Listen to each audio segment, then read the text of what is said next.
science. Oo. Yung smell, see, Anong kahalagahan? Anong kahalagahan ng bawat isa nun? yung kahagal, yung importante doon sa iyong ilong ay Ilong. maamoy mo mga bagay gaya ng lechon, maamoy mo kung gaano kasarap yun. Saka yung taste mo, yun ang malam kung gaano kasarap ng kinakain mo. Gaya ng lechon, prutas, mga cabbage, kamatis, pizza. Basta wag kayo po magkain ng pizza, hindi din yan vegetable din. Dapat malusog ka din eh. Dahil minsan kapag mas mataba ka na, maraming lagwa, wala kang pakialam sa pagkain, sasabog tiyan mo. Ganon? Saka yung ear ay ma-hear mo mga optics kaya kung gaano kalakas hinampas yung frying pan doon sa kawali, sa sa wall, marinig mo kung gaano kalakas. Kapag baril na tunog, masasakitan yung iyong tenga. Saka yung bawal sa lahat, yung sabog na grenade, yung ginawa ng mga scientist, yung mixing na sabog, yun mabibingi ka talaga. Okay. Saka yung mas mapangit nga din doon sa mangyayari sa mo, may pumasok na langaw sa iyong tenga.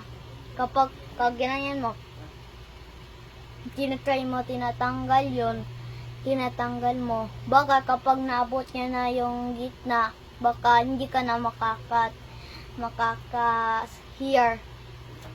Hindi ka, mabingi ka na. Kailan dito ka na lang makakarinig. Okay. Kapag yung mata, yung importante din yan. Dahil yung mata mo, kapag lesson teacher mo, ito, basta bla bla bla.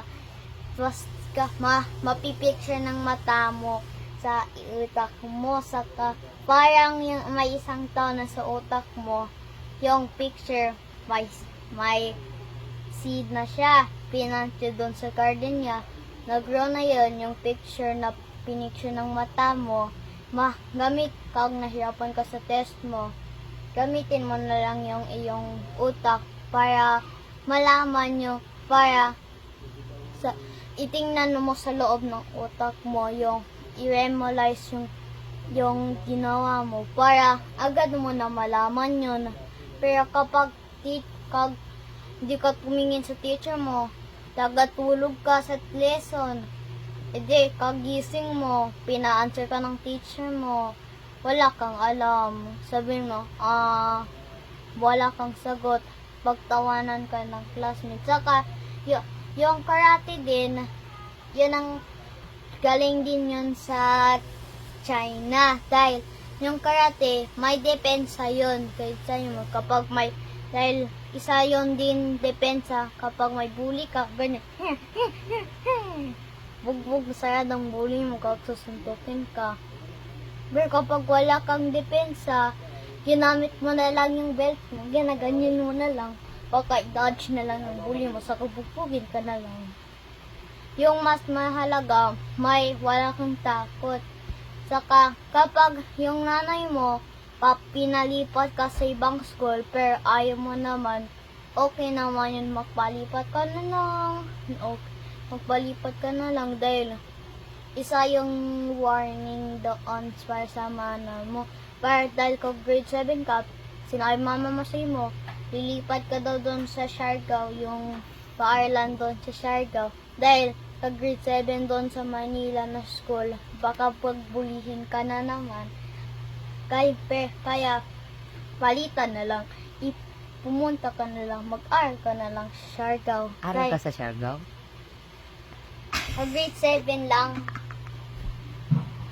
Pero kahit nahirapan ka sa aralin mo, Anong gagawin? Naka-zero ka, Anong gagawin? naka-0 over 10 ka, naka-0 over 50 ka. Anong gagawin mo? E de, sa susunod, makinig ka sa teacher, wag ka patatudog, wag ka magkwentuhan. Yung ka-classmate kapag may test ka, wag mo pakialamin yung don't mind your the other's paper. Mind your own paper.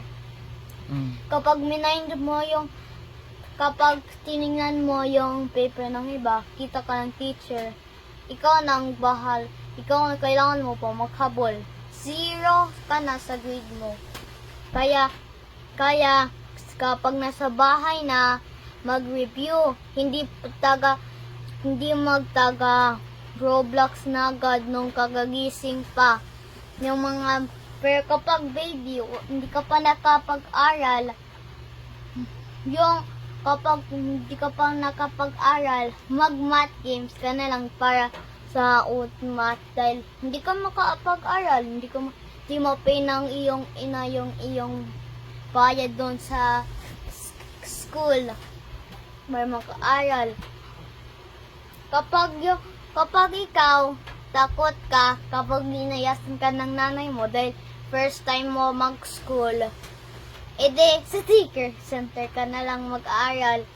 Pero kapag tumatanda ka na doon sa daycare center, dapat okay ka lang kapag hindi ka iniwanan ka ng mami mo sa school dahil kapag takot ka pa rin, pagtawanan ka na lang ng ibang student doon sa school mo, hindi ka pang walang magkakaibigan sa mo dahil matakot ka. Saka kapag kakastart mo sa school,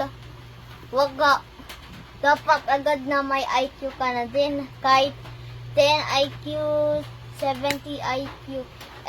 Kapag 70, nasa grade 1 na yun eh. Tulog si kuya. Anong oras na, G? Yeah. 12 na.